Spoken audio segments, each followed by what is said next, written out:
Like the video, subscribe to the channel and press the bell icon for latest video updates. Modi सरकार मोदी सरकार मोदी सरकार मोदी सरकार मोदी सरकार मांग के देख लियो ये सरकार कर दिया की तेरा फेरी चक देंगे ਦੋਸਤੋ ਜਿਵੇਂ ਤੁਸੀਂ ਦੇਖ ਰਹੇ ਹੋ ਇੱਕ ਤਾਂ ਸੈਂਟਰਲ ਆਰਡੀਨੈਂਸ ਕਰਕੇ ਪੂਰੇ ਕਿਸਾਨਾਂ ਵਿੱਚ ਬਹੁਤ ਵੱਡੀ ਅਰਾਜਕਤਾ ਫੈਲੀ ਹੋਈ ਹੈ। ਸਾਰੇ ਪੰਜਾਬ ਦੇ ਕਿਸਾਨ ਸੜਕਾਂ 'ਤੇ ਹੈਗੇ ਆ। ਦੂਸਰਾ ਇਹ ਜਿਹੜਾ ਹੈਗਾ ਟੈਕਸ ਕਲੈਕਸ਼ਨ ਵਸੂਲੀ ਜਿਹੜੀ ਆ 22.5% ਘਟ ਗਈ ਹੈਗੀ ਆ। ਇੰਡਸਟਰੀ ਟਰੇਡ ਕਮਰਸ ਆ ਉਹਦਾ ਵੀ ਬੁਰਾ ਹਾਲ ਹੈਗਾ। ਅਤੇ ਇਸ ਹਿਸਾਬ ਨਾਲ ਇਹ ਜਿਹੜਾ ਪੰਜਾਬ ਜਾਂ ਦੇਸ਼ ਕਿਵੇਂ ਚੱਲੇਗਾ, ਕਿਵੇਂ ਆਰਥਿਕਤਾ ਵਧੇਗੀ, ਬਹੁਤ ਬੁਰੀ ਹਾਲਤ ਹੈਗੀ ਆ। ਰਿਜ਼ਰਵ ਬੈਂਕ ਦੇ ਗਵਰਨਰ ਸ਼ਕਤੀਕਾਂਤ ਦਾਸ ਜੀ ਨੇ ਕਿਹਾ ਹੈਗਾ ਵੀ ਅਸੀਂ ਪੂਰੀ ਤਰ੍ਹਾਂ ਅਰਥ ਵਿਵਸਥਾ ਨੂੰ ਟੈਕਲ ਕਰਨ ਲਈ ਤਿਆਰ ਹੈਗੇ ਹਾਂ, ਪਰ ਗਰਾਊਂਡ ਰਿਐਲਿਟੀਜ਼ ਹੋਰ ਹੈਗੀ ਆ। ਆਮ ਬੰਦਾ ਬਹੁਤ ਜ਼ਿਆਦਾ ਦੁਖੀ ਆ। ਭਾਰੇ ਸਾਹਿਬ ਕਰੋਨਾ ਨੇ ਤਾਂ ਇਕਾਨਮੀ ਦੀ ਇੰਨੀ ਤਬਾਹੀ ਕਰ ਦਿੱਤੀ ਹੈ ਕਿ ਜਿਹੜੀ ਕਿ ਮੈਂ ਤੁਹਾਨੂੰ ਦੱਸ ਨਹੀਂ ਸਕਦਾ। ਇਕਾਨਮੀ ਇੰਡੀਆ ਦੀ ਨਹੀਂ ਪੂਰੀ ਵਰਲਡ ਦੀ ਬੜੀ ਬੈਡ ਸ਼ੇਪ 'ਚ ਹੈ। ਗਵਰਨਮੈਂਟ ਨੇ ਤੇ ਕਾਫੀ ਇਨਸੈਂਟਿਵ ਦੇਣ ਦੀ ਕੋਸ਼ਿਸ਼ ਕੀਤੀ ਹੈ। ਐਮਰਜੈਂਸੀ ਲਾਈਨ ਆਫ ਕ੍ਰੈਡਿਟ ਕਹਿ ਲਓ, ਕੁਝ ਸਮਾਲ ਲੋਨਸ ਕਹਿ ਰਹੇ ਹੋ, ਸਾਰੇ ਗਵਰਨਮੈਂਟ ਦੇ ਰਹੀ ਹੈ। ਲੇਕਿਨ ਸਭ ਤੋਂ ਜਿਹੜਾ ਇਸ ਲਈ ਇਸ਼ੂ ਹੈ, ਜਿਹੜਾ ਕਿ ਬੜਾ ਬਰਨਿੰਗ ਇਸ਼ੂ ਹੈ, ਗਵਰਨਮੈਂਟ ਨੇ ਦੇ ਤੇ ਦਿੱਤੇ, ਲੇਕਿਨ ਫਰਵਰੀ ਦੇ ਬਾਅਦ ਤੁਹਾਨੂੰ ਪਤਾ ਹੋਏਗਾ ਭਾਰੇ ਸਾਹਿਬ ਕਿ ਇਕਨੋਮਿਕ ਐਕਟੀਵਿਟੀ ਸਾਰੀ ਠੱਪ ਹੋ ਚੁੱਕੀ ਹੈ। ਲੋਕਾਂ ਦੇ ਬਿਜ਼ਨਸ ਚੱਲ ਨਹੀਂ ਰਹੇ ਵਿਚਾਰਿਆਂ ਦੇ। ਉਹ ਜਿਹੜਾ ਲੋਕਾਂ ਨੇ ਵਿਚਾਰੇ ਬੈਂਕਾਂ ਤੋਂ ਪੈਸਾ ਲੈਦਾ ਉੱਥੇ ਤਾਂ ਉੱਥੇ ਖੜਾ, ਉਹਦੇ ਤੇ ਸੂਦ ਚੜ ਰਿਹਾ ਬੈਠ ਕੇ। ਪ੍ਰੋਬਲਮ ਇਹ ਆ ਰਹੀ ਹੈ ਵੀ ਉਹ ਜਿਹੜਾ ਪੈਸਾ ਕਿਸ ਤਰ੍ਹਾਂ ਦੇ ਪੇ ਕੀਤਾ ਜਾਏ। ਦੇਖੋ ਭਾਰੇ ਸਾਹਿਬ, ਅਗਰ ਮੈਨੂੰ ਕੋਈ ਇਨਕਮ ਹੋਏਗੀ ਤੇ ਮੈਂ ਪੈਸਾ ਪੇ ਕਰ ਪਾਵਾਂਗਾ। ਅਗਰ ਮੇਰੀ ਇਨਕਮ ਹੀ ਨਹੀਂ ਹੈ, ਮੈਨੂੰ ਤੇ ਇਹ ਬੜਾ ਮੁਸ਼ਕਲ ਹੋ ਰਿਹਾ ਕਿ ਇਸ ਸਟੇਜ ਤੇ ਕਿ ਮੈਂ ਆਪਣਾ ਕੰਮਕਾਜ ਚਲਾਵਾਂ। ਜਿਹੜੇ ਮੈਂ 4-5 ਬੰਦੇ ਰੱਖੇ ਦੇ ਨੇ, ਉਹਨਾਂ ਨੇ ਵਿਚਾਰੇ ਦੀ ਰੋਜ਼ੀ ਰੋਟੀ ਕਿਸ ਤਰ੍ਹਾਂ ਪਾਲਣ ਹੋਏ, ਉਹਨਾਂ ਨੂੰ ਕਿਸ ਤਰ੍ਹਾਂ ਤਨਖਾਹਾਂ ਦਿਆਂ, ਗਵਰਨਮੈਂਟ ਦੇ ਖਰਚੇ ਕਿਸ ਤਰ੍ਹਾਂ ਕਰਾਂ, ਟੈਪ ਬਿੱਲ, ਬਿਜਲੀ ਦਾ ਬਿੱਲ, ਪਾਣੀ ਦਾ ਬਿੱਲ, ਫਲਾਣਾ ਕਿਸ ਤਰ੍ਹਾਂ ਦਿਆਂ, ਉਹ ਗਵਰਨਮੈਂਟ ਨੇ ਉਹਦੇ ਬਾਰੇ ਹਾਲੇ ਕੁਝ ਸੋਚਿਆ ਨਹੀਂ ਹੈ। ਜਨਾਬ ਨੂੰ ਪਤਾ ਹੋਏਗਾ ਪਿਛਲੇ ਦਿਨੋਂ ਸੁਪਰੀਮ ਕੋਰਟ ਆਫ ਇੰਡੀਆ 'ਚ ਇੱਕ ਰਿਟ ਪਟੀਸ਼ਨ ਫਾਈਲ ਹੋਈ ਹੈ, ਉਹਦੇ 'ਚ ਕੇਸ ਚੱਲ ਰਿਹਾ। ਉਸ 'ਚ ਉਹਨਾਂ ਨੇ ਕਿਹਾ ਤੁਸੀਂ ਜਿਹੜੀਆਂ ਇੰਟਰਸਟ ਜਿਹੜਾ ਲੋਨ ਲੈਣਾ ਬੈਂਕਾਂ ਤੋਂ, ਉਹ ਤੁਸੀਂ ਡੈਫਰ ਤੇ ਕਰ ਦਿੱਤਾ। ਹੱਦ ਤੱਕ ਡੈਫਰ ਕੀਤਾ, ਲੇਕਿਨ ਉਸ ਲੋਨ ਜਿਹੜੀ ਕਿਸ਼ਤਾਂ ਡੈਫਰ ਕੀਤੀਆਂ ਬੈਂਕ ਨੇ ਲੈਣੀਆਂ ਤਾਂ ਹੈ ਨਾ, ਲੇਕਿਨ ਉਹਦੇ ਤੇ ਸੂਦ ਚੜਦਾ ਹੈ ਬਹਿ ਕੇ।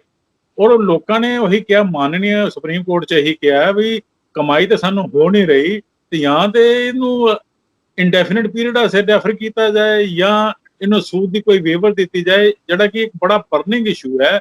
ਇਸ ਲਈ ਹਰ ਇੱਕ ਜਿਹੜਾ ਸਮਾਲ ਫਾਰਮਰ ਕਹਿ ਲਓ ਜਨਾਬ, ਇੱਕ ਛੋਟਾ ਬਾਰੋਵਰ ਕਹਿ ਲਓ, ਹਰ ਕੋਈ ਇਸ ਪ੍ਰੋਬਲਮ ਨਾਲ ਗ੍ਰਸਤ ਹੋ ਗਿਆ। ਔਰ ਇਹ ਕੁਝ 28 ਸਤੰਬਰ ਦੀ ਮਾਨਨੀ ਸੁਪਰੀਮ ਕੋਰਟ ਨੇ ਇੱਕ ਰੱਖੀ ਹੈ ਔਰ ਬੈਂਕਾਂ ਨੂੰ ਪੁੱਛਿਆ ਵੀ ਤੁਸੀਂ ਦੱਸੋ ਕਿਸ ਤਰ੍ਹਾਂ ਇਹਦਾ ਹੱਲ ਕੀਤਾ ਜਾਏ, ਇਹਨੂੰ ਕਿਸ ਤਰ੍ਹਾਂ ਕਿਤੇ। ਭਾਰੇ ਸਾਹਿਬ, ਮੇਰੇ ਕੋਲ ਸਿੰਪਲ ਜੀ ਗੱਲ ਹੈ ਕਿ ਬੜੀ ਲੇਮੈਨ 'ਚ ਮੈਂ ਗੱਲ ਕਰਾਂਗਾ। ਅਗਰ ਮੈਨੂੰ ਕਮਾਈ ਹੋ ਰਹੀ ਹੈ, ਮੇਰਾ ਬਿਜ਼ਨਸ ਚੱਲ ਰਿਹਾ, ਤੇ ਮੈਂ ਆਪਣਾ ਕਰਜ਼ਾ ਮੁਕਾ ਪਾਵਾਂਗਾ। ਕਰਜ਼ਾ ਤਾਂ ਮੇਰਾ ਇੱਕ ਪਾਸੇ ਖੜਾ, ਉਹ ਕਰਜ਼ੇ ਤੇ ਸੂਦ ਚੜਦਾ ਪਿਆ, ਸੂਦ ਚੜਦਾ ਪਿਆ। ਮੇਰੀ ਤਾਂ ਲਾਇਬਿਲਿਟੀ ਦਿਨ ਬ ਦਿਨ ਵੱਧਦੀ ਪਈ ਹੈ। ਔਰ ਆਉਣ ਵਾਲੇ ਦਿਨਾਂ ਦੇ ਵਿੱਚ ਜਦ ਕਿ ਮੇਰੀ ਚੋ ਗੁਣਾ ਜਾ ਕੇ ਪ੍ਰੋਗਰੈਸ ਹੋਏਗੀ, ਇੰਨਾ ਪੈਸਾ ਮੇਰੇ ਕੋਲ ਆਏ ਤਾਂ ਹੀ ਮੈਂ ਦੇ ਪਾਵਾਂਗਾ। ਇਸ ਕਰਕੇ ਮਾਨਨੀय ਸੁਪਰੀਮ ਕੋਰਟ ਨੇ ਬੜਾ ਅੱਛਾ ਇਹਦੇ ਤੇ ਡਾਇਰੈਕਸ਼ਨ ਦਿੱਤੀ ਹੈ। ਔਰ ਸਾਰੇ ਬੈਂਕਾਂ ਨੇ ਔਰ ਫਾਈਨਾਂਸ ਮਿਨਿਸਟਰ ਨੇ, ਗਵਰਨਮੈਂਟ ਆਫ ਇੰਡੀਆ ਨੇ ਵੀ ਇਹਨੂੰ ਕਿਹਾ ਤੁਸੀਂ ਤਾਂ ਸੋਚੋ ਇਸ ਹੱਲ ਦਾ ਕਿਸ ਤਰ੍ਹਾਂ ਨਿਵਾਰਨ ਕੀਤਾ ਜਾ ਸਕਦਾ ਹੈ। ਤੇ ਔਰ 28 ਸਤੰਬਰ ਨੂੰ ਫਿਰ ਇਹਨਾਂ ਨੇ ਬੈਂਕਾਂ ਨੂੰ ਕਿਹਾ ਵੀ ਤੁਸੀਂ ਦੱਸੋ ਤੁਹਾਡਾ ਕੀ ਅਪਰੋਚ ਹੈ, ਉਹ ਲੈ ਕੇ ਆਓ। ਇਹਦਾ ਦੇਖੋ, ਸਰਕਾਰਾਂ, ਚਲੋ ਸਰਕਾਰਾਂ ਕੋਲ ਵੀ ਬੇਸਿਕਲੀ ਤਾਂ ਲੋਕਾਂ ਦਾ ਹੀ ਟੈਕਸ ਫੰਡ ਹੈਗਾ। ਜੇ ਸਰਕਾਰਾਂ ਜਿੰਨੇ MLA MP ਨੂੰ ਬੈਨੀਫਿਟ ਦੇ ਰਹੀ ਹੈਗੀ ਆ, ਜਾਂ ਵਲੰਟਰਲੀ ਉਹ ਥੋੜੇ ਜਿਹਾ ਆਪਣੇ ਘੱਟ ਕਰ ਦੇਣ, 4-4, 5-5, 6-6, 7-7 ਪੈਨਸ਼ਨਾਂ ਹੈਗੀਆਂ ਇਹਨਾਂ ਕੋਲ, ਲੋਕਾਂ ਕੋਲ ਪਤਾ ਨਹੀਂ ਕਿੰਨਾ ਕਰੋੜਾਂ ਅਰਬਾਂ ਰੁਪਇਆ ਵੇਸਟ ਹੁੰਦਾ ਹੈਗਾ। ਜਿਹੜੇ ਹੁਣ ਇੰਡਸਟਰੀ ਨੇ ਆਪ ਵੀ ਸਰਵਾਈਵ ਕਰਨਾ ਤੇ ਇੰਪਲੋਇਮੈਂਟ ਵੀ ਜਨਰੇਟ ਕਰਨਾ, ਇਹਨਾਂ ਨੂੰ ਬਲਕਿ ਇਹਨਾਂ ਦੇ ਬੈਂਕ ਕਿਸ਼ਤਾਂ ਕੁਸ਼ਤਾਂ ਤੋਂ ਮਾਫ ਹੋਣ ਤੋਂ ਇਲਾਵਾ ਇਹਨਾਂ ਨੂੰ ਥੋੜਾ ਬਹੁਤਾ ਇਹਨਾਂ ਦੀ ਰਿਟਰਨਾਂ ਮੁਤਾਬਕ ਸਿੱਧੀ ਵੀ ਇਹਨਾਂ ਨੂੰ ਫਾਈਨੈਂਸ਼ੀਅਲ ਅਸਿਸਟੈਂਸ ਦੇਣੀ ਚਾਹੀਦੀ ਹੈਗੀ, ਜਿਵੇਂ ਬਾਹਰਲੇ ਕੰਟਰੀਆਂ ਨੇ ਉਹਨਾਂ ਨੇ ਤਾਂ ਬਹੁਤ ਜ਼ਿਆਦਾ ਦਿੱਤਾ ਹੈਗਾ, ਇਹ ਥੋੜਾ ਬਹੁਤਾ ਹੀ ਦੇ ਦੇਣੇ। ਇਹਦੇ ਬਾਰੇ ਕੀ ਵਿਚਾਰ ਆ? ਵਾਰਿਸ ਸਾਹਿਬ, ਫਾਈਨੈਂਸ਼ੀਅਲ ਅਸਿਸਟੈਂਸ ਦੇ ਇਲਾਵਾ ਅਗਰ ਬੈਂਕਸ ਜਾਂ ਗਵਰਨਮੈਂਟ ਆਫ ਇੰਡੀਆ ਇਹ ਕੰਮ ਕਰ ਦੇਵੇ ਵੀ ਫਰਵਰੀ ਦੇ ਬਾਅਦ ਜਿਹੜਾ ਇੰਟਰਸਟ ਲੱਗਾ, ਹਾਂਜੀ, ਫਰਵਰੀ ਦਾ ਜਿਹੜੀ ਇਹਨਾਂ ਦਾ ਕਰਜ਼ਾ ਸੀਗਾ ਜਦੋਂ ਕਰੋਨਾ ਸ਼ੁਰੂ ਹੋਇਆ ਉਹਦੇ ਬਾਅਦ ਜਿਹੜਾ ਇੰਟਰਸਟ ਲੱਗਾ ਉਹਦੀ ਇੰਟਰਸਟ ਦੀ ਜਿਹੜੀ ਉਗਾਈ ਹੈ ਉਹ ਜਾਂ ਬਿਲਕੁਲ ਮਾਫ ਕਰ ਦੇਣ। ਅਗਰ ਨਹੀਂ ਮਾਫ ਕਰ ਸਕਦੇ ਤਾਂ ਕੋਈ ਨਹੀਂ, ਸਰਕਾਰ ਦਾ ਜ਼ੋਰ ਨਹੀਂ ਲੱਗੇਗਾ, ਮਤਲਬ ਇੰਨਾ ਤਾਂ ਗਵਰਨਮੈਂਟ ਨੂੰ ਬੀਅਰ ਕਰਨਾ ਹੀ ਪਏਗਾ। ਪਾਰੇ ਸਾਹਿਬ, ਜਨਾਬ ਨੇ ਬਿਲਕੁਲ ਗੱਲ ਕਹੀ, ਜਿਹੜੇ ਸਰਕਾਰੀ ਖਰਚੇ ਨੇ ਉਹਨਾਂ ਦੀ ਕਟੌਤੀ ਕਰਨੀ ਚਾਹੀਦੀ ਹੈ। ਮੈਂ ਤੇ ਇਹ ਵੀ ਤੁਹਾਡੇ ਰਾਹ ਇਹੀ ਕਹਾਂਗਾ, ਜੇ ਗਵਰਨਮੈਂਟ ਸਰਵਿਸਿਜ਼ ਨੇ, ਗਵਰਨਮੈਂਟ ਇੰਪਲਾਈਜ਼ ਨੇ, ਉਹਨਾਂ ਦੀ ਦੇਖੋ ਅਸੀਂ ਵੀ ਤਰੇ ਆ, ਫਿਕਸਡ ਇਨਕਮ ਹੈ, ਅਗਰ ਥੋੜੀ ਬਹੁਤੀ ਕਟੌਤੀ ਕਰਾ ਕੇ ਇਹਨਾਂ ਲੋਕਾਂ ਦੀ ਮਦਦ ਕੀਤੀ ਜਾਏ। ਮੈਂ ਕਹਿੰਦਾ ਮੈਂ ਪਹਿਲੇ ਇੰਟਰਸਟ ਤੋਂ ਇੱਕ ਸੁਜੈਸ਼ਨ ਦੇਣਾ, ਇੰਟਰਸਟ ਜਿਹੜਾ ਨਾ ਇਹਨਾਂ ਦਾ ਬਿਲਕੁਲ ਇਹਨਾਂ ਬੰਦ ਕਰਤਾ ਜਾਏ ਔਰ ਉਹਨੂੰ ਇੱਕ ਪੋਰਸ਼ਨ ਬਣਾ ਕੇ ਵੱਖਰਾ ਅਕਾਊਂਟ ਖੋਲ ਲਿੱਤਾ ਜਾਏ। ਜਿਸਲੇ ਹਾਲਾਤ ਠੀਕ ਹੋਣਗੇ 5 ਜਾਂ 7 ਸਾਲ ਦੇ ਬਾਅਦ, ਉਹਦੇ ਬਾਅਦ ਗਵਰਨਮੈਂਟ ਸੋਚੇ ਕਿ ਇਹ ਵਾਪਸ ਲੈਣਾ ਜਾਂ ਇਹਨੂੰ ਰਾਈਟ ਆਫ ਕਰਨਾ। ਹੋ ਸਕਦਾ ਮੇਰੇ ਜਿਹੜੇ ਇੰਡਸਟਰੀਜ਼ ਇਹਨਾਂ ਦੀ ਇਨਕਮ ਇੰਨੀ ਵੱਧ ਜਾਏ, ਦੇਖੋ ਮੈਂਬਰ ਪਾਰਲੀਮੈਂਟ ਕਹਿ ਲਓ, ਐਮਐਲਏਸ ਕਹਿ ਲਓ, ਜਾਂ ਕਿਹੜੇ ਕਈਆਂ ਨੂੰ 3-3 4-4 ਪੈਨਸ਼ਨਾਂ, even government services, government employees, government officers ਕਾਫੀ ਹਾਈ ਸੈਲਰੀਜ਼ ਤੇ ਬੈਠੇ ਨੇ। ਅਗਰ ਇਹਨਾਂ ਦਾ ਡੀਏ ਕੁਝ % ਕੱਟ ਦਿੱਤਾ ਜਾਏ, ਇੰਕਰੀਮੈਂਟ ਥੋੜੀਆਂ ਸਟਾਪ ਕੀਤੀਆਂ ਜਾਣ ਕੁਝ ਪੀਰੀਅਡ ਵਾਸਤੇ, ਕੋਈ ਪ੍ਰੋਬਲਮ ਨਹੀਂ, ਸਾਰਿਆਂ ਦੇ ਸ਼ੇਅਰ ਹੋ ਜਵੇ ਥੋੜਾ ਸਾਰਿਆਂ ਦੇ।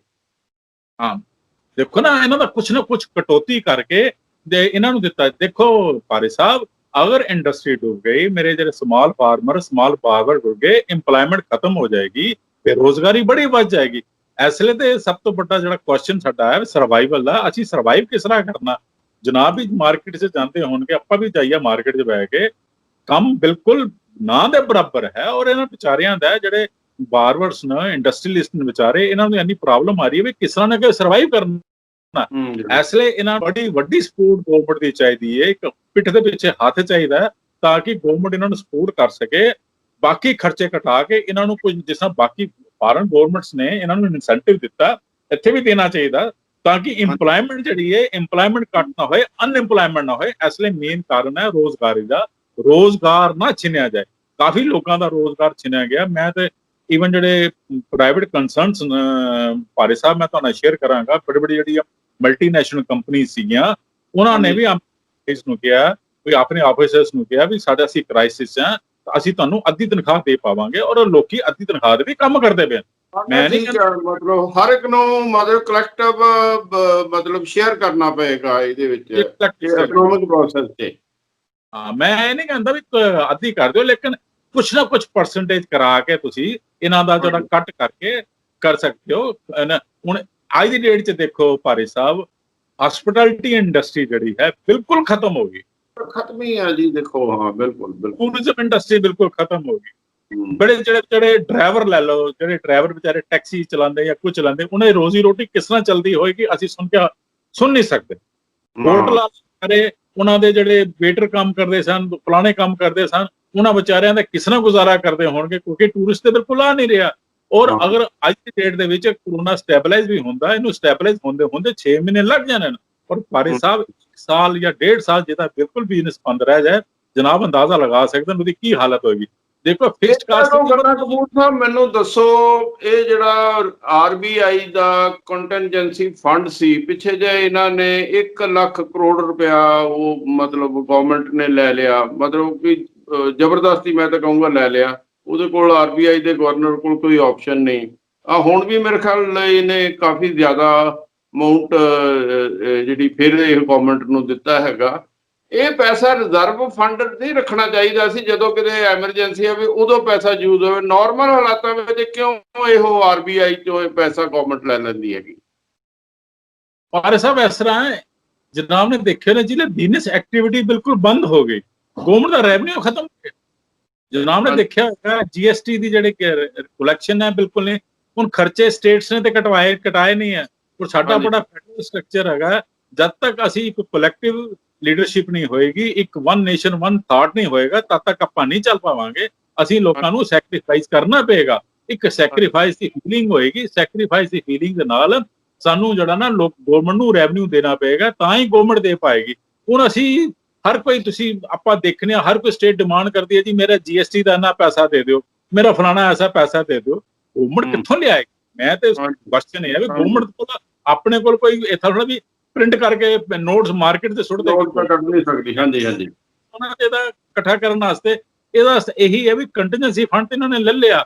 ਹੁਣ ਕਿੰਨੀ ਵਾਰੀ ਲੈਣਗੇ? ਜਦ ਤੱਕ ਇਹਨਾਂ ਰੈਵਨਿਊ ਅਰਨ ਨਹੀਂ ਹੋਏਗਾ। ਰੈਵਨਿਊ ਅਰਨ ਕਰਨ ਵਾਸਤੇ ਇਹੀ ਹੈ ਵੀ ਇੰਡਸਟਰੀ ਨੂੰ ਸਪੋਰਟ ਕਰਨਾ ਪਏਗਾ, ਸਟੈਬਲਾਈਜ਼ ਕਰਨਾ ਪਏਗਾ, ਤਾਂ ਕਿ ਇਹ ਇੰਡਸਟਰੀ ਸਟੈਬਲਾਈਜ਼ ਹੋਏ, ਰੈਵਨਿਊ ਅਰਨ ਕਰੇ ਤੇ ਗਵਰਨਮੈਂਟ ਨੂੰ ਟੈਕਸਿਸ ਦੇਣ।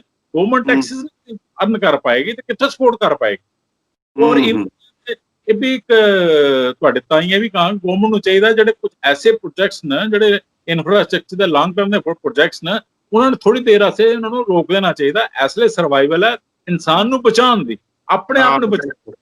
ਬਿਲਕੁਲ ਜ਼ਿੰਦਗੀ ਬਚੇਗੀ ਤਾਂ ਸਭ ਕੁਝ। ਅਗਰ ਜ਼ਿੰਦਗੀ ਨਹੀਂ ਬਚੀ ਤੇ ਇਸ ਚ ਗਵਰਨਮੈਂਟ ਦਾ ਰੋਲ ਹੈ। ਗਵਰਨਮੈਂਟ ਦੇ ਰੋਲ ਦੇ ਨਾਲ ਸਾਰੀ ਜਿਹੜੀ ਸਟੇਟ ਗਵਰਨਮੈਂਟਸ ਨੇ, ਹਾਲਾਂਕਿ ਅਲੱਗ-ਅਲੱਗ ਪਾਰਟੀਆਂ ਦੀਆਂ ਵਨ ਵਾਈਜ਼ ਚਾਹੀਦੀ ਹੈ। ਅਗਰ ਅਲੱਗ-ਅਲੱਗ ਕਰਕੇ ਪੋਲਿਟਿਕਸ ਖੇਲਣੀ ਹੈ, ਰਾਜਨੀਤੀ ਖੇਲਣੀ ਹੈ, ਫੇਰ ਨਹੀਂ ਮੈਨੂੰ ਲੱਗਦਾ ਇਸ ਪ੍ਰੋਬਲਮ ਤੋਂ ਅਸੀਂ ਓਵਰਕਮ ਕਰ ਪਾਵਾਂਗੇ। ਦੇਖੋ ਕੈਨੇਡਾ ਨੇ ਓਵਰਕਮ ਕਰ ਲਿਆ, ਇਟਲੀ ਨੇ ਓਵਰਕਮ ਕਰ ਲਿਆ, ਕਈ ਫਾਰਨ ਕੰਟਰੀਜ਼ ਨੇ ਓਵਰਕਮ ਕਰ ਲਿਆ। ਦੇਖੋ ਕਿੰਨਾ ਵਰਸਟ ਸਫਰਰ ਸੀ, ਤਾਂ ਵੀ ਉਹਨੇ ਓਵਰਕਮ ਕਰ ਲਿਆ ਹੈਗਾ। ਕੈਨੇਡਾ ਆਲਮੋਸਟ ਨਾਰਮਲ ਆ। ਇੰਡਸਟਰੀ ਸਰਵਾਈਵ ਕਰ ਗਈ, ਇੰਡਸਟਰੀ ਥ੍ਰਾਈਵ ਕਰ ਰਹੀ। ਕਿਉਂ? One nation one thought. ਇੱਥੇ ਤੇ ਜਨਾਬ ਦੇਖੋ, ਹਰ ਕੋਈ ਜਿਹੜੇ ਚੀਫ ਮਿਨਿਸਟਰ ਸੇ ਵੀ ਕਾਨਫਰੰਸ ਹੁੰਦੀ ਹੈ ਜਾਂ ਪ੍ਰਾਈਮ ਮਿਨਿਸਟਰ ਨਾਲ ਵੀ ਹੁੰਦੀ, ਇੱਕੋ ਹੁੰਦਾ ਵੀ ਮੈਨੂੰ ਇੰਨਾ ਪੈਸਾ ਦੇ ਦਿਓ। ਅਰੇ ਤੁਸੀਂ ਇੱਕ ਚੀਜ਼ ਦੇਖੋ ਤਾਂ ਸਹੀ, ਪੈਸਾ ਅਰਨ ਹੋ, ਜਿਹਨੂੰ ਜਿਹੜਾ ਪੈਸਾ ਅਰਨ ਕਰਨ ਵਾਲਾ ਉਹਨੂੰ ਤਾਂ ਅਸੀਂ ਸਪੋਰਟ ਨਹੀਂ ਕਰ ਪਾਏ। ਹੁਣ ਆਪਾਂ ਕਿਸੇ ਗਵਰਨਮੈਂਟ ਨੂੰ ਕੀ ਕ੍ਰਿਟਿਸਾਈਜ਼ ਕਰਨਾ? ਕਿਆ ਕਿਸੇ ਗਵਰਨਮੈਂਟ ਨੇ ਹੋਟਲ ਵਾਲਿਆਂ ਦੇ, ਇੰਡਸਟਰੀਜ਼ ਵਾਲਿਆਂ ਦੇ ਬਿਜਲੀ ਦੇ ਬਿੱਲ ਮਾਫ ਕੀਤੇ? ਰੈਕਨਿੰਗ ਕਾਸਟ ਉਹਨਾਂ ਦੀ ਚੱਲਦੀ ਪਈ ਹੈ। ਕਿੱਥੋਂ ਨੇ? ਅਗਰ ਭਾਰੀ ਸਾਹਿਬ, ਮੇਰੀ ਮੈਨੂੰ ਤੇ ਇਹ ਪ੍ਰੋਬਲਮ ਹੈ ਇਸ ਸੇ ਦੇ ਵਿੱਚ। ਮੈਂ ਇੱਕ ਇੰਡਸਟਰੀਜ਼ ਨਾਲ, ਹੋਟਲਰ ਨਾਲ ਗੱਲ ਕਰਦਾ ਪਿਆ ਸੀਗਾ। ਉਹ ਕਹਿੰਦਾ ਸਰ ਮੇਰਾ ਜਿਹੜਾ ਪਰਮਾਨੈਂਟ ਜਿਹੜਾ ਮੇਰਾ ਸਟਾਫ ਹੈ, ਜਿਹੜਾ 30 40 ਸਾਲ ਤੋਂ ਮੇਰੇ ਤੋਂ ਕੰਮ ਕਰਦਾ ਪਿਆ, ਮੈਂ ਉਹਨੂੰ ਕਿਸ ਤਰ੍ਹਾਂ ਕੱਢ ਦਿਆਂ? ਮੈਂ ਤਾਂ ਆਪਣੇ ਨੂੰ ਦੇਣਾ ਪਿਆ, ਪੈਸੇ ਦੇਣਾ ਪਿਆ, ਜਦ ਕਿ ਇੱਕ ਵੀ ਵਿਜ਼ਟਰ ਨਹੀਂ ਆ ਰਿਹਾ, ਇੱਕ ਵੀ ਟੂਰਿਸਟ ਨਹੀਂ ਆ ਰਿਹਾ। ਔਰ ਇਸ ਤਰ੍ਹਾਂ ਇੰਡਸਟਰੀ ਦੇ ਵਿੱਚ ਦੇਖੋ ਕਿੰਨੀ ਲੇਬਰ ਮਾਈਗ੍ਰੇਟ ਕਰਕੇ ਚਲੀ ਗਈ ਹੈ। ਕੋਈ ਇੰਡਸਟਰੀ 25% ਦੇ ਕੰਮ ਕਰਦੀ, ਕੋਈ 50% ਦੇ ਕੰਮ ਕਰਦੀ। ਕੰਮ ਕਾਦੀ ਪ੍ਰੋਡਕਸ਼ਨ ਬਿਲਕੁਲ ਖਤਮ ਹੋ ਗਈ, ਖਰਚੇ ਉਹਨਾਂ ਦੇ ਉੱਥੇ ਖੜਨ। ਇਸ ਲਈ ਗਵਰਨਮੈਂਟ ਨੂੰ ਚਾਹੀਦਾ ਰੇਟ ਆਫ ਇੰਟਰਸਟ ਜਿਹੜਾ ਬੈਂਕਾਂ ਦਾ ਇੱਕ ਬਿਲਕੁਲ ਥੋੜਾ ਲੋਅਰ ਲੈਵਲ ਤੇ ਲੈ ਕੇ ਆਉਣ। ਔਰ ਇੱਕ ਚੀਜ਼ ਹੈ, ਅਗਰ ਮੈਂ ਤੁਹਾਡੇ ਤਾਂ ਇਹੀ ਕਹਾਂਗਾ, ਕਿਉਂਕਿ ਮੈਂ ਵੀ ਬੈਂਕ ਕਰ ਰਿਹਾ, ਅਗਰ ਬੈਂਕ ਜਿਹੜੇ ਨੇ ਇੰਟਰਸਟ ਨੂੰ ਕੁਝ ਦੇਰ ਵਾਸਤੇ ਬੰਦ ਰੱਖ ਦੇਣ, ਕੋਈ ਐਸੀ ਗੱਲ ਨਹੀਂ, ਕੋਈ ਕ੍ਰਾਈਸਿਸ ਨਾ ਆ ਜਾਏਗਾ। ਕੋਈ ਬੈਂਕਾਂ ਦੇ ਕ੍ਰਾਈਸਿਸ ਨਹੀਂ ਆਏਗਾ, ਮਤਲਬ ਹਾਂ ਬਿਲਕੁਲ ਇੰਨਾ ਕ੍ਰਾਈਸਿਸ ਨਹੀਂ ਆਏਗਾ। ਇੱਕ ਕੈਟਾਗਰਾਈਜੇਸ਼ਨ ਕਰ ਲੈਣ, ਸਮਾਲ ਫਾਰਮਰ ਨੂੰ ਕਿੰਨਾ, ਬਿਗ ਫਾਰਮਰ ਨੂੰ ਕਿੰਨਾ, ਆਪਣੀ ਸਾਰੀ ਕੈਲਕੂਲੇਸ਼ਨ ਕਰਕੇ ਦੇਖਣ। ਦੇਖੋ ਇਸ ਵੇਲੇ ਸਭ ਤੋਂ ਜ਼ਿਆਦਾ ਜ਼ਰੂਰਤ ਹੈ ਸਮਾਲ ਫਾਰਮਰਸ ਦੀ, ਸਮਾਲ ਫਾਰਮਰਸ। ਉਹ ਵਿਚਾਰਿਆਂ ਨੂੰ, ਉਹਨ ਵਿਚਾਰਿਆਂ ਨੂੰ ਥੋੜੀ ਜਿਹੀ ਸਪੋਰਟ ਮਿਲ। ਦੇਖੋ ਇੱਕ ਚੀਜ਼ ਆ ਭਾਰੇ ਸਾਹਿਬ, ਉਹ ਗਰੀਬ ਜਿਹੜਾ 100 ਰੁਪਏ ਨਾਲ ਗੁਜ਼ਾਰਾ ਕਰਦਾ ਸੀਗਾ, ਉਹਨੂੰ 25 ਰੁਪਏ ਵੀ ਮਿਲੇ, ਉਹ 25 ਰੁਪਏ ਨਾਲ ਗੁਜ਼ਾਰਾ ਕਰਦਾ। ਸਾਡੀ ਕੋਸ਼ਿਸ਼ ਇਹ ਹੋਣੀ ਚਾਹੀਦੀ ਕਮ ਸੇ ਕਮ 25 ਰੁਪਏ ਤਾਂ ਮਿਲਣ। ਅਸੀਂ ਇਹ ਇੰਸ਼ੋਰ ਕਰਨਾ। ਇੱਕ ਕਪੂਰ ਸਾਹਿਬ, ਇੱਕ ਦੋ ਸਵਾਲ ਹੋ ਰਿਹਾ। ਦੇਖੋ ਗਵਰਨਮੈਂਟ ਨੇ ਆਪਣਾ ਨਾ ਆਪਾਂ ਕੋਈ BJP ਵਾਲੇ ਆ, ਨਾ ਕਾਂਗਰਸ ਵਾਲੇ, ਨਾ ਕੋਈ ਯਾਰ, ਆਪਾਂ ਤਾਂ ਜਰਨਲਿਸਟ ਹੈਗੇ ਆ, ਰੈਸ਼ਨਲ ਥਿੰਕਰ। ਗਵਰਨਮੈਂਟ ਨੇ ਆਪਣਾ ਵੋਟ ਬੈਂਕ ਸਿਕਿਉਰ ਕਰਨ ਲਈ ਜਿਹੜੇ ਗਰੀਬ ਲੋਕਾਂ ਨੂੰ, ਉਹਨਾਂ ਨੂੰ ਜੀ ਅਸੀਂ ਆ ਰੋਟੀ ਪਾਣੀ ਦੇਵਾਂਗੇ। ਮੇਰੇ ਖਿਆਲ 70-80 ਕਰੋੜ ਦੀ ਪਾਪੂਲੇਸ਼ਨ ਤੱਕ ਇਹਨਾਂ ਨੇ ਅਪਰੋਚ ਕਰ ਲਿਆ ਹੈਗਾ। ਪਰ ਜਿਹੜਾ ਮੇਨ ਕੋਰ ਸੈਕਟਰ ਆ, ਜਿਹਨੇ ਇਹਨਾਂ ਨੂੰ ਇਨਕਮ ਦੇਣੀ ਹੈਗੀ, ਮਤਲਬ ਇਨਕਮ ਟੈਕਸ ਵੀ ਦੇਣਾ, GST ਵੀ ਦੇਣਾ ਹੈਗਾ, ਇੰਡਸਟਰੀ ਆ, ਟ੍ਰੇਡ, ਕਮਰਸ, ਫਾਰਮਰ, ਉਹਨਾਂ ਦੀ ਵੈਲਫੇਅਰ ਲਈ ਪ੍ਰੈਕਟੀਕਲੀ ਕੁਝ ਨਹੀਂ ਚੁੱਕਿਆ ਹੈਗਾ। ਕਿਉਂਕਿ ਇਹ ਸੈਕਟਰ ਜੇ ਕਲੈਪਸ ਕਰ ਗਿਆ ਤਾਂ ਇਹ ਤਾਂ ਫਿਰ ਸਿਵਲ ਵਾਰ ਟਾਈਪ ਸਿਚੁਏਸ਼ਨ ਹੋ ਜਾਣੀ ਹੈਗੀ। ਕਿਉਂਕਿ ਇੱਕ ਤਾਂ ਇਹ ਬੰਦੇ ਮਰਨਗੇ, ਇਹਨਾਂ ਤੇ ਜਿਹੜੇ ਡਿਪੈਂਡੈਂਟ ਬੰਦੇ ਮਰਨਗੇ, ਤੇ ਗਵਰਨਮੈਂਟ ਦੇ ਕਿੰਨੀ ਵੱਡੀ ਲਾਇਬਿਲਿਟੀ ਹੋ ਜਾਏ। ਇਹ ਤੋਂ ਨਿਕਲਦੇ ਕੀ ਫਾਰਮੂਲੇ ਅਡਾਪਟ ਕੀਤੇ ਜਾਣ? ਭਾਰੇ ਸਾਹਿਬ ਤੁਸੀਂ ਬਿਲਕੁਲ ਬੜਾ ਸਹੀ ਕੁਐਸਚਨ ਉਠਾਇਆ। ਹਾਂਜੀ, ਜਿਹੜਾ ਮੀਡੀਅਮ ਸੈਕਟਰ ਹੈ, ਮੀਡੀਅਮ ਕਲਾਸ ਆ, ਉਹੀ ਸਫਰ ਹੈ ਸਭ ਤੋਂ ਜ਼ਿਆਦਾ। ਔਰ ਮੀਡੀਅਮ ਜਿਹੜਾ ਵਰਗ ਹੈ, ਉਹੀ ਗਵਰਨਮੈਂਟ ਨੂੰ ਟੈਕਸਿਸ ਦਿੰਦਾ। ਅਗਰ ਇਹੀ ਖਤਮ ਹੋ ਗਏ ਤੇ ਲੋਅਰ ਕਲਾਸ ਨੂੰ ਕਿਸ ਨਾਲ ਤੁਸੀਂ ਸਪੋਰਟ ਕਰ ਪਾਓਗੇ? ਮੈਂ ਤੁਹਾਡੇ ਨਾਲ ਬਿਲਕੁਲ ਐਗਰੀ ਕਰਦਾ। ਇਸ ਲਈ ਹਰ ਪਾਰਟੀ ਦਾ ਬਜਾਏ ABC ਕਿਸੇ ਪਾਰਟੀ ਦਾ ਕੀ ਨਾਂ ਲੈਣਾ, ਵੀ ਇਹਨਾਂ ਨੂੰ ਤੁਸੀਂ ਦੇਖਿਆ ਜਾਏ, ਉਹ ਜਿਹੜਾ ਬੰਦਾ ਇੱਕ ਰੈਵਨਿਊ ਅਰਨਰ ਹੈ, ਜਿਹੜਾ ਕਿ ਬੰਦਾ ਕੈਸ਼ ਹੈ, ਜਿਹੜੀ ਕਿ ਇਕਨੋਮੀ ਨੂੰ ਸਪੋਰਟ ਕਰਦਾ ਪਿਆ, ਉਹਨੂੰ ਤੁਸੀਂ ਬਿਲਕੁਲ ਇਗਨੋਰ ਕੀਤਾ ਜਾ ਰਿਹਾ। ਉਹਨੂੰ ਬਿਲਕੁਲ ਇਗਨੋਰ ਕੀਤਾ ਹੈਗਾ। ਹਾਂਜੀ, ਹਾਂ ਬਿਲਕੁਲ ਇਗਨੋਰ ਕੀਤਾ ਗਿਆ। ਅਗਰ ਉਹਨਾਂ ਨੂੰ ਇੰਨਾ ਇਗਨੋਰ ਕਰਤਾ ਗਿਆ, ਉਹ ਬਿਲਕੁਲ ਸਿਸਟਮ ਅਗਰ ਉਹ ਸਿਸਟਮ ਨਹੀਂ ਕੋਲੈਪਸ ਹੋਏਗਾ ਭਾਰੇ ਸਾਹਿਬ, ਪੂਰਾ ਕੰਟਰੀ ਕੋਲੈਪਸ ਹੋ ਜਾਏਗਾ। ਪੂਰਾ ਕੰਟਰੀ collapse ਹੋ ਸਕਦਾ। ਇਸ ਲਈ ਸਭ ਤੋਂ ਵੱਡੀ ਠੀਕ ਹੈ, ਤੁਸੀਂ ਲੋਅਰ ਸਟੇਟ ਆਫ ਸੋਸਾਇਟੀ ਨੂੰ ਤੁਸੀਂ ਸਪੋਰਟ ਕਰੋ, ਸਭ ਕੁਝ ਕਰੋ, ਅਸੀਂ ਕਹਿੰਦੇ ਆ, ਲੇਕਿਨ ਇਹਨਾਂ ਦੇ ਨਾਲ ਕਮ ਸੇ ਕਮ ਜਿਹੜਾ ਬੰਦਾ ਇੱਕ ਜਿਸ ਤਰ੍ਹਾਂ ਕਹਿੰਦੇ ਨਾ ਦੁੱਧ ਦੇਣ ਵਾਲੀ ਗਾਂ, ਇੱਕ ਗਾਂ ਜਿਹੜੀ ਦੁੱਧ ਦੇ ਰਹੀ ਹੈ ਉਹਨੂੰ ਕਮ ਸੇ ਕਮ ਚਾਰਾ ਦੇ ਦਿਓ। ਉਹ ਇਹਨਾਂ ਵਿੱਚ ਚਾਰਾ ਹਾਂ ਦੁੱਧੀ ਦੇ ਜਵੇ। ਹਾਂ ਬਿਲਕੁਲ ਠੀਕ ਇਹ ਗਵਰਨਮੈਂਟ ਦੀ ਪਾਲਿਸੀਜ਼ ਨੂੰ, ਗਵਰਨਮੈਂਟ ਨੂੰ ਇਹਦੇ ਤੇ ਬੜਾ ਸੀਰੀਅਸ ਥਾਟ ਦੇਣਾ ਪੜੇਗਾ ਔਰ ਸਟੇਟ ਗਵਰਨਮੈਂਟਸ ਨੂੰ ਬੜਾ ਸੋਚਣਾ ਪਏਗਾ। ਜਨਾਬ ਦੇਖੋ ਨਾ, ਹਰ ਸਟੇਟ ਗਵਰਨਮੈਂਟ ਨੇ ਵੀ ਸ਼ਾਪਕੀਪਰਸ ਨੇ ਟੈਕਸ ਕਿਸਮ ਦੇ ਟੈਕਸ ਲਗਾ ਦਿੱਤੇ ਨੇ, ਇੰਡਸਟਰੀ ਨੇ ਟੈਕਸ ਲਗਾ ਦਿੱਤੇ ਨੇ। ਅਰੇ ਵੀ ਤੁਸੀਂ ਰੈਪ ਕਰਨਾ, ਤੁਸੀਂ ਇਸ ਤਰ੍ਹਾਂ ਕੱਲ ਅੱਛਾ ਕੀਤਾ ਪਾਰਲੀਮੈਂਟ ਦੇ ਵਿੱਚ ਵੀ 30% ਇਹਨਾਂ ਨੇ ਸੈਲਰੀ ਕੱਟ ਲਗਾਇਆ। ਭਾਰੇ ਸਾਹਿਬ ਮੈਨੂੰ ਇੱਕ ਗੱਲ ਦਾ ਛੋਟਾ ਜਿਹਾ ਮੇਰਾ ਇੱਕ ਕੁਐਸਚਨ ਹੈ, ਛੋਟਾ ਜਿਹਾ, ਕਿਆ ਇੱਕ ਸਾਲ ਜਿਹੜੇ ਮੇਰੇ ਹਾਨਰਰੀ ਮੈਂਬਰ ਪਾਰਲੀਮੈਂਟ ਨੇ ਜਾਂ ਐਮਐਲਏਜ਼ ਨੇ, ਮਾਨਰੇਬਲ ਸਾਰੇ ਨੇ, ਕਿਆ ਇੱਕ ਸਾਲ ਅਸੀਂ ਸੈਕਰੀਫਾਈਸ ਨਹੀਂ ਕਰ ਸਕਦੇ? ਮੈਂ ਉਹਦੇ ਆਉਣ ਲੱਗਾ ਸੀ, 1 ਸਾਲ ਲਈ ਇਹਨਾਂ ਦੇ ਸਾਰੇ ਪਰਕਸ, ਸਾਰੀਆਂ ਤਨਖਾਹਾਂ ਜਾਂ ਜਿਹੜੇ ਐਮਐਲਏ ਐਮਪੀ ਲਈ ਉਹ ਚਲੋ ਇਹਨਾਂ ਦਾ ਜਿਹੜਾ ਏਰੀਆ ਫੰਡ ਤਾਂ ਬੰਦ ਕੀਤੇ ਹੋ ਜੇ, ਉਹਨੂੰ ਬੰਦ ਕਰਕੇ ਉਹ ਵੀ ਬਹੁਤ ਜ਼ਿਆਦਾ ਵੱਡੀ ਕੰਪਨਸੇਸ਼ਨ ਹੋ ਸਕਦੀ। ਇਹਦੇ ਬਾਰੇ ਇਹ ਫਿਰ ਹੈ ਵੀ ਇਹ ਕਲਾਸ ਰਿਚ ਹੈ, ਆਲਰੇਡੀ ਇਹਨਾਂ ਕੋਲ ਪੈਸਾ ਚੰਗਾ ਹੈਗਾ। ਬਿਲਕੁਲ ਕੰਪਨਸੇਸ਼ਨ। ਮੈਂ ਇੱਕ ਦੇਖੋ ਨਾ ਐਗਜ਼ਾਮਪਲ ਦਿਆਂ, 1965 ਦੇ ਵਿੱਚ ਜਿਸ ਸਾਡੀ ਪਾਕਿਸਤਾਨ ਨਾਲ ਲੜਾਈ ਹੋਈ, ਸਾਡੇ ਪ੍ਰਧਾਨ ਮੰਤਰੀ ਸਨ ਲਾਲ ਬਹਾਦਰ ਸ਼ਾਸਤਰੀ ਜੀ, ਜਿਹੜਾ ਨੇਸ਼ਨ ਸੀਗਾ ਫੂਡ ਕ੍ਰਾਈਸਿਸ ਤੋਂ ਗੁਜ਼ਰਦਾ ਪਿਆ ਸੀਗਾ। ਉਹਨਾਂ ਨੇ ਕਿਹਾ ਮੈਂ ਖੁਦ ਇੱਕ ਦਿਨ ਇੱਕ ਟਾਈਮ ਖਾਣਾ ਖਾਵਾਂਗਾ। ਇੱਕ ਐਗਜ਼ਾਮਪਲ ਸੈੱਟ ਕੀਤੀ। ਜਿਹੜੇ ਉਹਨਾਂ ਕਿਹਾ ਮੈਂ ਇੱਕ ਟਾਈਮ ਖਾਣਾ ਖਾਵਾਂਗਾ, ਲੋਕਾਂ ਨੇ ਵਲੰਟਰਲੀ ਖਾਣਾ ਖਾਣਾ ਛੱਡ ਦਿੱਤਾ। ਲੋਕਾਂ ਨੇ ਆਪਣੇ ਜਿਹੜੇ ਗਹਿਣੇ ਸੀਗੇ ਉਹ ਵੀ ਦੇਣੇ ਸ਼ੁਰੂ ਕਰਤੇ। ਇਹੀ ਮੈਂ ਐਗਜ਼ਾਮਪਲ ਇਹਨਾਂ ਨੂੰ ਕਹਾਂਗਾ, ਜਿਹੜੇ ਸਾਡੇ ਲੀਡਰਸ ਨੇ, ਜਿਹੜੇ ਸਭ ਕੁਝ ਇਹਨਾਂ ਨੂੰ ਸੈੱਟ ਕਰਨੀ ਚਾਹੀਦੀ ਹੈ। ਦੇਖੋ ਜੀ, ਮਾਡਲ ਬਣਨੇ ਚਾਹੀਦੇ ਉੱਪਰਲੇ ਟੌਪ ਲੀਡਰਸ਼ਿਪ ਤੇ। ਉਹਨਾਂ ਕਾ ਦੇਖੋ ਅਸੀਂ ਆ ਇਦਾਂ ਕਰ ਰਹੇ ਆ, ਹੁਣ ਤੁਸੀਂ ਵੀ, ਉਹ ਆਟੋਮੈਟਿਕਲੀ ਸੁਨੇਹਾ ਹੁੰਦਾ। ਹਾਂ ਦੇਖੋ ਨਾ, ਤੁਸੀਂ ਅਗਰ ਕਰੋ ਕਮ ਸੇ ਕਮ ਲੋਕੀ ਵੀ ਤੁਹਾਡੇ ਨਾਲ ਤੁਰਨਗੇ। ਤੁਸੀਂ ਕਹੋ ਜੀ ਮੈਂ ਆਪਣੀਆਂ ਗੱਡੀਆਂ ਤੇ ਨਹੀਂ ਆਵਾਂਗਾ, ਖੁਦ ਪੈਦਲ ਆਵਾਂਗਾ, ਅਸੀਂ ਇੱਕ ਸਾਥ ਤਨਖਾਹ ਨਹੀਂ ਲਾਵਾਂਗੇ, ਅਸੀਂ ਪਰਕਸ ਨਹੀਂ ਲਾਵਾਂਗੇ, ਸਭ ਕੁਝ ਇੱਕ ਮੈਸੇਜ ਪਰਕੂਲੇਟ ਹੁੰਦਾ। ਔਰ ਇੱਕ ਚੀਜ਼ ਆ, ਅਗਰ ਮੈਸੇਜ ਥੱਲੇ ਪਰਕੂਲੇਟ ਕਰਨਗੇ ਭਾਰੇ ਸਾਹਿਬ, ਸਾਡੇ ਜਿਹੜੇ ਨੇਸ਼ਨ ਦੇ ਵਿੱਚ ਬੜੀ ਸਟਰੋਂਗ ਸਟਰੈਂਥ ਹੈ, ਸਾਡੇ ਲੋਕੀ ਬੜੇ ਨੈਸ਼ਨਲਿਸਟ ਨੇ, ਸਾਰੇ ਅੱਗੇ ਆਣਗੇ। ਆਪਾਂ ਹਰ ਕ੍ਰਾਈਸਿਸ ਵਿੱਚ ਦੇਖਿਆ, ਕਿਸੇ ਨਾ ਕ੍ਰਾਈਸਿਸ ਦੇ ਵਿੱਚ ਇੰਡੀਆ ਪਾਵਰਫੁਲ ਹੋਇਆ। ਆਪਾਂ ਚਾਈਨਾ ਦਾ ਐਗਜ਼ਾਮਪਲ ਲੈ ਲਈ ਜਾਈਏ, ਗਲਵਾਨ ਦੇ ਵਿੱਚ ਹੋਇਆ, ਸਾਡੇ ਕਿਸੇ ਨਾ ਸੋਲਜਰਸ ਨੇ ਇੰਨੀ ਕਮਿਟਮੈਂਟ ਹੈ, ਪੁੱਛੋ ਕੁਛ ਨਹੀਂ। ਲੇਕਿਨ ਮੈਸੇਜ ਜਿਹੜਾ ਭਾਰੇ ਸਾਹਿਬ, ਮੈਸੇਜ ਤਾਪ ਤੋਂ ਆਉਣਾ ਚਾਹੀਦਾ। ਤੁਸੀਂ ਕਮ ਸੇ ਕਮ ਇੱਕ ਮੈਸੇਜ ਦਿਓ ਔਰ ਕਮ ਸੇ ਕਮ ਇੱਕ ਸ਼ੋਅ ਕਰੋ, ਅਸੀਂ ਇਹ ਕਰਨਾ ਚਾਹ ਰਹੇ ਹਾਂ, ਤੁਸੀਂ ਸਾਡੇ ਨਾਲ ਚਲੋ, ਤੁਸੀਂ ਸਾਡੇ ਨਾਲ ਚਲੋ। ਤੁਸੀਂ ਆਪਣੇ ਕੰਫਰਟ ਛੱਡੋ, ਆਪਣੇ ਪਰਖ ਛੱਡੋ। ਇੱਕ ਸਾਲ ਦੇਖੋ ਭਾਰੇ ਸਾਹਿਬ, ਐਡਿਡ ਉੱਚੀ ਪੋਸਟਾਂ ਤੇ ਬੈਠੇ ਦੇ ਨੇ, ਇੱਕ ਸਾਲ ਅਗਰ ਆਪਣੇ ਕੰਫਰਟ ਛੱਡ ਦੇਣਗੇ, ਕੋਈ ਇਹਨਾਂ ਆਫਤ ਨਹੀਂ ਆਉਣ ਲੱਗੀ। ਲੇਕਿਨ ਨੇਸ਼ਨ ਬਚ ਜਾਏਗਾ, ਇੰਡਸਟਰੀ ਬਚ ਜਾਏਗੀ, ਹਰ ਕੋਈ ਬਚ ਜਾਏਗਾ। ਇਸ ਲਈ ਮੈਨੂੰ ਜਿਹੜੇ ਟਾਟਾ ਕੰਸਰਨ ਦੇ ਜਿਹੜੇ ਉਹਨਾਂ ਦਾ ਇੱਕ ਬੜਾ ਕੋਡ ਯਾਦ ਆ ਰਿਹਾ। ਉਹਨਾਂ ਨੇ ਕਿਹਾ ਜੀ ਜਿਹੜਾ 2020 ਸਾਲ ਹੈ, ਇਹ ਆਪਣੇ ਆਪ ਨੂੰ ਬਚਾਉਣ ਦਾ, ਕਮਾਈ ਤਾਂ ਅਸੀਂ ਬਾਕੀ ਸਾਲਾਂ 'ਚ ਵੀ ਕਰ ਲਾਂਗੇ। ਇਹੀ ਇਹਨਾਂ ਨੂੰ ਕਰਨਾ ਚਾਹੀਦਾ। ਇਹੀ ਇਸ ਲਈ ਜਿਹੜੀ ਜ਼ਿੰਦਗੀ ਦੇਖੋ ਭਾਰੇ ਸਾਹਿਬ, ਜ਼ਿੰਦਗੀ ਹਰ ਇੱਕ ਦੀ ਬੜੀ ਕੀਮਤੀ ਹੈ। ਦੇਖੋ ਕਰੋਨਾ ਨੇ ਕਿੰਨਾ ਕਹਿਰ ਪਾਇਆ, ਪਤਾ ਨਹੀਂ ਅੱਜ ਦੀ ਡੇਟ 'ਚ ਵੀ ਨਹੀਂ ਪਤਾ ਨਹੀਂ ਕੱਲ ਦਾ ਕੀ ਦਿਨ ਹੋਣਾ, ਕੀ ਨਹੀਂ ਦਿਨ ਹੋਣਾ। ਇੰਨਾ ਫਿਰ ਸਾਈਕੋਸਿਸ ਹੋ ਗੱਲ ਤੇ ਆਉਣ ਲੱਗਾ। ਇੱਕ ਮੈਨੂੰ ਕਪੂਰ ਸਾਹਿਬ, ਜਿਵੇਂ ਤੁਹਾਡੇ ਲੁਧਿਆਣੇ ਵਿੱਚ ਵੀ ਬਹੁਤ ਜ਼ਿਆਦਾ ਗ੍ਰਾਫ ਵੱਧ ਰਿਹਾ ਹੈਗਾ, ਜਲੰਧਰ, ਅੰਮ੍ਰਿਤਸਰ, ਪਟਿਆਲਾ, ਮੋਹਾਲੀ ਜਾਂ ਪੰਜਾਬ ਦੇ ਹੋਰ ਸ਼ਹਿਰਾਂ 'ਚ ਵੀ ਇਹ ਸ਼ੁਰੂ ਵਿੱਚ ਤਾਂ ਚਲੋ ਇਹਨਾਂ ਨੇ ਲੋਕਡਾਊਨ ਲਗਾਇਆ, ਉਹ ਹੋ ਗਈ। ਹੁਣ ਇਹ ਐਡਾ ਵੱਡਾ ਡੇਲੀ ਇਹੋ ਆ ਰਹੇ ਹੈਗੇ ਆ। ਕੁਛ ਕਹਿੰਦੇ ਵੀ ਲੋਕਡਾਊਨ ਫਿਰ ਜ਼ਰੂਰਤ ਆ, ਕੁਝ ਕਹਿੰਦੇ ਨਹੀਂ ਹੈਗਾ। ਇੱਕ ਪਾਸੇ ਇਕਨੋਮੀ ਹੈਗੀ ਆ, ਇਹਦੀ ਸਹੀ ਮੈਨੇਜਮੈਂਟ ਕਿਵੇਂ ਹੋਵੇ ਤੁਹਾਡੇ ਹਿਸਾਬ ਨਾਲ? ਦੇਖੋ ਭਾਰੇ ਸਾਹਿਬ, ਬੜਾ ਸੈਲਫ ਡਿਸਿਪਲਿਨ ਚਾਹੀਦਾ। ਇਸ ਲਈ ਬੜੀ ਜ਼ਰੂਰਤ ਹੈ। ਗਵਰਨਮੈਂਟ ਨੂੰ ਸਟਿਕਨੈਸ ਦੀ ਕਰਨੀ ਚਾਹੀਦੀ ਹੈ। ਲੋਕਾਂ ਨੇ ਇਹਨੂੰ ਬੜਾ ਲਾਈਟਲੀ ਲੈਣਾ ਸ਼ੁਰੂ ਕਰ ਲਿਆ। ਦੇਖੋ ਕਿਤੇ ਅਸੀਂ 100-200 ਪਰ ਡੇ ਤੇ ਸ਼ੁਰੂ ਹੋਏ ਸੀ, ਅੱਜ 1,90,000 ਤੇ ਅਸੀਂ ਕਰੀਬ ਪਹੁੰਚ ਗਏ। ਇੱਕ ਚੀਜ਼ ਜਿਹੜੇ ਕਈ ਸਪੈਸ਼ਲਿਸਟ ਨੇ, ਕਈ ਡਾਕਟਰਸ ਜਿਹੜੇ ਕਹਿ ਰਹੇ ਨੇ ਠੀਕ ਹੈ ਰਿਕਵਰੀ ਰੇਟ ਬਹੁਤ ਜ਼ਿਆਦਾ। ਕਰੋਨਾ ਦਾ ਸਾਈਡ ਇਫੈਕਟ 6 ਸਾਲ ਦੇ ਬਾਅਦ ਕੀ ਹੋਏਗਾ ਕਿਸੇ ਨੂੰ ਨਹੀਂ ਪਤਾ, ਈਵਨ WHO ਨੂੰ ਨਹੀਂ ਪਤਾ। ਕਰੋਨਾ ਹੋ ਗਿਆ, ਉਹ ਪਤਾ ਨਹੀਂ ਮੁੜ ਕੇ ਫਿਰ ਰਿਵਾਈਵ ਕਦੋਂ ਹੋ ਜਾਣਾ ਹੈਗਾ, ਜਿਵੇਂ ਤੁਹਾਡੀ ਇਮਿਊਨਿਟੀ ਵੀਕ ਹੋਈ ਹੈਗੀ ਹੈ ਨਾ। WHO ਵੀ ਕਹਿ ਰਿਹਾ ਵੀ ਤੁਸੀਂ ਸੰਭਲ ਕੇ ਚਲੋ। ਔਰ ਸਾਡਾ ਇੱਕ ਲੀਡਰਸ ਨੇ, ਸਾਡੇ ਜਿਹੜੇ ਰਿਲੀਜੀਅਸ ਆਰਗੇਨਾਈਜੇਸ਼ਨ, ਸਾਰਿਆਂ ਨੂੰ ਚਾਹੀਦਾ ਵੀ ਬੜਾ ਇੱਕ ਐਸਲੇ ਜਿਹੜੀ ਮੇਰੇ ਹਿਸਾਬ ਨਾਲ ਜਿਹੜਾ ਮੈਂ ਕਹਿੰਦਾ ਐਸਲੇ ਸਟ੍ਰਿਕਟ ਲਾਕਡਾਊਨ ਦੀ ਜ਼ਰੂਰਤ ਹੈ। ਕੰਟਰੋਲ ਆਪਣਾ ਸੈਲਫ ਕੰਟਰੋਲ ਹੋਣਾ ਚਾਹੀਦਾ। ਸੈਲਫ ਕੰਟਰੋਲ ਅਸੀਂ ਜਿਸਲੇ ਸੈਲਫ ਕੰਟਰੋਲ ਜਿਹੜਾ ਕਰੋਨਾ ਵਧਣ ਦਾ ਕਾਰਨ ਹੈ, ਸੈਲਫ ਕੰਟਰੋਲ ਦੀ ਲੂਜ਼ ਹੈ। ਬਾਜ਼ਾਰਾਂ 'ਚ ਇਹਨਾਂ ਰਸ਼ ਬਿਲਾ ਵਜ੍ਹਾ ਰਸ਼ ਹੈ।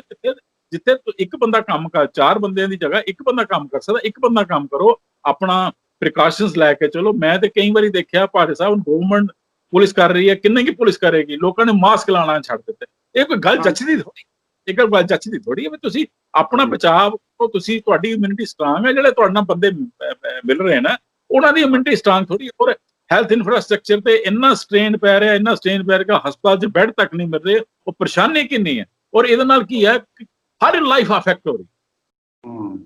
ਇੱਕ ਲਾਸਟ ਸਵਾਲ ਕਪੂਰ ਸਾਹਿਬ, ਜੇ ਆਪਾਂ ਪੰਜਾਬ ਗਵਰਨਮੈਂਟ ਦੀ ਗੱਲ ਕਰੇ, ਇਹਦੇ ਵਿੱਚ ਸਾਈਫਨਿੰਗ ਆਫ ਗਵਰਨਮੈਂਟ ਮਨੀ ਬਹੁਤ ਹੋ ਰਿਹਾ। ਮਤਲਬ ਚਲੋ ਆਪਾਂ ਪੋਲੀਟੀਕਲੀ ਐਂਗਲ ਤੋਂ ਨਹੀਂ ਗੱਲ ਕਰਦੇ, ਪਿੱਛੇ ਜੇ ਇਹ ਵੀ ਰਿਪੋਰਟ ਸੀ ਜਿਹੜਾ ਸ਼ਰਾਬ ਮਾਫੀਆ ਵੀ ਆਪਰੇਟ ਕਰਦਾ, ਮਾਈਨਿੰਗ ਮਾਫੀਆ ਕਰਦਾ, ਹੋਰ ਪਤਾ ਨਹੀਂ ਕੀ ਆ। ਹੁਣ GST ਵਾਲੇ ਵੀ ਕੁਛ ਇਹਨਾਂ ਨੇ ਅਫਸਰ ਫੜੇ ਹੈਗੇ ਆ। ਜੇ ਸਰਕਾਰੀ ਖਜ਼ਾਨੇ 'ਚ ਸਾਰਾ ਤੁਸੀਂ ਉਹਨੂੰ ਪੰਜਾਬੀ 'ਚ ਕਹਿੰਦੇ ਲੁੱਟਣ ਦੇ ਲਾ ਲੋਗੇ, ਤੇ ਫਿਰ ਉਹ ਸਟੇਟ ਕੋਲ ਰਹੇਗਾ ਕੀ? ਇਹਦੇ ਤੇ ਗਵਰਨਮੈਂਟ ਨੂੰ ਪੂਰਾ ਮਤਲਬ 0% ਟੋਲਰੈਂਸ ਦੇ 100% ਸਖਤੀ ਨਹੀਂ ਕਰਨੀ ਚਾਹੀਦੀ। ਜਿਹੜਾ ਵੀ ਇਨਵੋਲਡ ਹੈ ਉਹਨੂੰ ਚੁੱਕ ਕੇ ਬਾਹਰ ਮਾਰੋ, ਉਹਦੇ ਤੇ ਕਾਨੂੰਨ ਮੁਤਾਬਕ ਕਾਰਵਾਈ ਕਰੋ, ਤਾਂ ਕਿ ਸਰਕਾਰ ਦੇ ਖਜ਼ਾਨੇ ਵਿੱਚ ਪੈਸਾ ਤਾਂ ਆਵੇ ਕੁਝ ਨਾ ਕੋਈ। ਪਾਰੇ ਸਾਹਿਬ ਬਿਲਕੁਲ ਠੀਕ ਹੈ, 0 ਟੋਲਰੈਂਸ ਚਾਹੀਦੀ ਹੈ। ਦੇਖੋ ਫੋਰਨ ਕੰਟਰੀ ਜਿਹੜੇ ਨੇ, ਜਾਪਾਨ ਲੈ ਲਓ, ਇਟਲੀ ਲੈ ਲਓ, ਕਿਸ ਤਰ੍ਹਾਂ ਇਹਨਾਂ ਨੇ ਓਵਰਕਮ ਕਰ ਲਿਆ, ਕਿਉਂਕਿ 0 ਟੋਲਰੈਂਸ ਹੈ ਕਰਪਸ਼ਨ ਦੀ। ਇੱਥੇ 0 ਟੋਲਰੈਂਸ ਨਹੀਂ ਹੈ, ਕੋਈ ਪੋਲੀਟੀਕਲ ਲਿੰਕ ਨਾਲ ਆ ਜਾਂਦਾ, ਕੋਈ ਕਿਤੇ ਨਾਲ ਆ ਜਾਂਦਾ। ਔਰ ਇੱਕ ਵੋਟ ਬੈਂਕ ਦੀ ਰਾਜਨੀਤੀ ਕਹਿ ਲਓ, ਇਹ ਜਦ ਤੱਕ ਛੱਡਣੀ ਪਏਗੀ, ਜਦ ਤੱਕ ਨੇਸ਼ਨ ਦੇ ਬਾਰੇ 'ਚ ਆਪਾਂ ਸਜਗ ਨਹੀਂ ਹੋਵਾਂਗੇ। ਪਹਿਲੇ ਸਾਡੀ ਡਿਊਟੀ ਹੈ ਨੇਸ਼ਨ ਦੀ ਤਰਫ, ਬਾਕੀ ਦੂਸਰੀ ਡਿਊਟੀ ਹੈ ਸਾਡੀ ਜਿਹੜੀ ਆਪਣੀ ਤਰਫ, ਨੇਸ਼ਨ ਤਰਫ ਡਿਊਟੀ ਆ।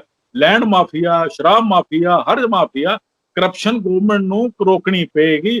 ਕੈਪਟਨ ਸਾਹਿਬ ਤੇ ਬੜੇ ਸੀਜ਼ਨਡ ਆਦਮੀ ਨੇ, ਲੇਕਿਨ ਥੱਲੇ ਬਿਊਰੋਕ੍ਰੇਸੀ ਵੀ ਜਿਹੜੀ ਹੈ, ਕਮ ਸੇ ਕਮ ਇਹਨਾਂ ਨੂੰ ਚਾਹੀਦਾ ਬਿਲਕੁਲ 0 ਟੋਲਰੈਂਸ ਰੱਖਣ। ਗਵਰਨਮੈਂਟ ਦੇ ਖਜ਼ਾਨੇ ਨੂੰ ਜਿਹੜੀ ਪਿਲਫਰੇਜ ਹੋ ਰਹੀ ਹੈ, ਬਿਲਕੁਲ ਹੋ ਰਹੀ ਹੈ, ਕੋਈ ਸ਼ੱਕ ਨਹੀਂ ਹੈ, ਇਹਨਾਂ ਨੂੰ ਰੋਕਣਾ ਪਏਗਾ। ਸ਼ਰੇਆਮ ਹੋ ਰਹੀ ਹੈ।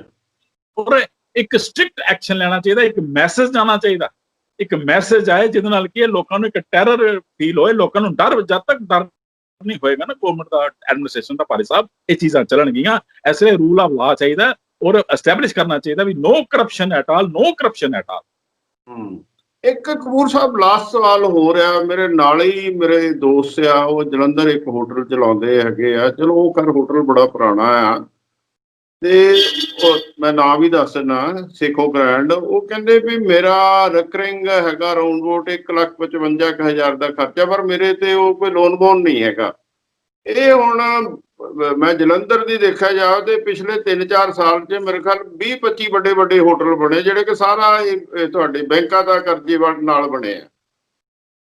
ਤੇ ਉਹਨਾਂ ਨੂੰ ਸਰਵਾਈਵ ਕਰਨਾ, ਜਾਂ ਜਿਹੜੇ ਇਸ ਤਰ੍ਹਾਂ ਵੱਡੇ ਪੈਲਸ ਆ, ਜਾਂ ਏਦਾਂ ਹੀ ਤੁਹਾਡੇ ਲੁਧਿਆਣੇ ਵਿੱਚ ਪਤਾ ਨਹੀਂ ਕਿੰਨੇ ਬਣੇ ਹੈਗੇ ਆ, ਜੇ ਉਹਨਾਂ ਦੀ ਬਾਂਹ ਨਾ ਫੜੀ ਗਈ ਤਾਂ ਇਹ ਤਾਂ ਫਿਰ ਸਾਰੇ ਮਿੱਟੀ ਹੋ ਜਾਣਗੇ। ਇਹਦਾ ਕੀ ਕੀਤਾ ਜਾਵੇ?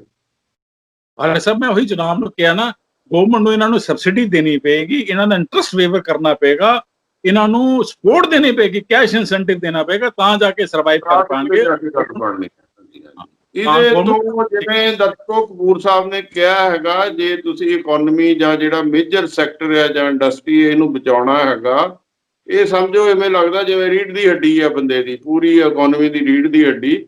ਇੱਦਾਂ ਨਾ ਹੋਵੇ ਵੀ ਉਹ ਬਾਕੀ ਅੰਗਾਂ ਨੂੰ ਬਚਾਉਂਦੇ ਰੀੜ੍ਹ ਦੀ ਹੱਡੀ ਤੁਹਾਡੀ ਕੋਲੈਪਸ ਹੋ ਜਾਵੇ, ਜਿਹਦੇ ਕਰਕੇ ਪੂਰਾ ਜਿਹੜਾ ਸਿਸਟਮ ਮਰ ਜਾਵੇ। ਤੇ ਇਹਦੇ ਬਾਰੇ ਗਵਰਨਮੈਂਟ ਨੂੰ ਰੀਥਿੰਕਿੰਗ ਦੀ ਜ਼ਰੂਰਤ ਹੈਗੀ। ਕਪੂਰ ਸਾਹਿਬ, ਤੁਸੀਂ ਸਾਡੇ ਨਾਲ ਜੁੜੇ ਆਨਲਾਈਨ, ਬਹੁਤ ਵਧੀਆ ਜਾਣਕਾਰੀ ਦਿੱਤੀ ਹੈਗੀ ਆ। ਅਗਾਂਹ ਵੀ ਕਦੀ ਇਕੱਠੇ ਹੋਇਆ ਕਰਾਂਗੇ। Thank you very much sir, thank you ਜੀ, ਥੈਂਕ ਯੂ।